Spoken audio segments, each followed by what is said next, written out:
എന്തായിരുന്നു ഒച്ചപ്പാട്? ഞാൻ 2 ദിവസം ഒന്നും പറഞ്ഞിട്ട് പോയിട്ട് 5 ദിവസം കൂടുതൽ നിന്നെന്ന്. അങ്ങേർക്ക് വഴക്കിടാൻ എന്തെങ്കിലും ഒരു കാരണം വേണ്ടേ? പറഞ്ഞിട്ടൊന്നും കാര്യമില്ല ചേച്ചി, ഇവിടെ ഉണ്ട് ഒരെണ്ണം ഇതൊക്കെ തന്നെ. എന്തേത്?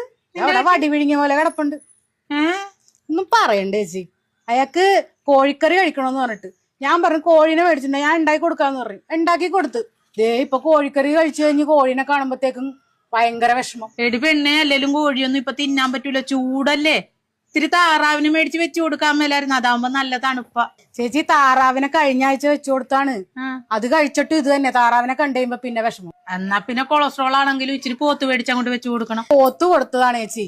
പോത്തിനെ കണ്ടു കഴിഞ്ഞ് പുറത്തേക്ക് ഇറങ്ങി കഴിഞ്ഞ് പോത്തിനെ കണ്ടു കഴിയുമ്പോ കണ്ടേ കാളെ കരയണേണ്. അയാൾക്ക് അതിനെ കാണുമ്പോഴും വിഷമം. അല്ലല്ലേ, ഇതെന്തൊരു കളിയാണ്? അറിയാൻ കുടിക്കുവാ പിന്നെ ഡെയിലി ഉണ്ടല്ലോ ചേച്ചിക്ക് അറിയാലോ. ഉണ്ടല്ല, അതുണ്ട്. എന്നിട്ട് കുടിച്ചു കഴിയുമ്പോ ബീവറേജും ബാറും കാണുമ്പോ ഈ വിഷമം ഉണ്ടോ? ഈ വിഷമമൊക്കെ മാറാനാണ് കുടിക്കണെന്നാണ് അയാൾ എന്നോട് പറയണത്. അതും അല്ലാത്ത വിഷമം.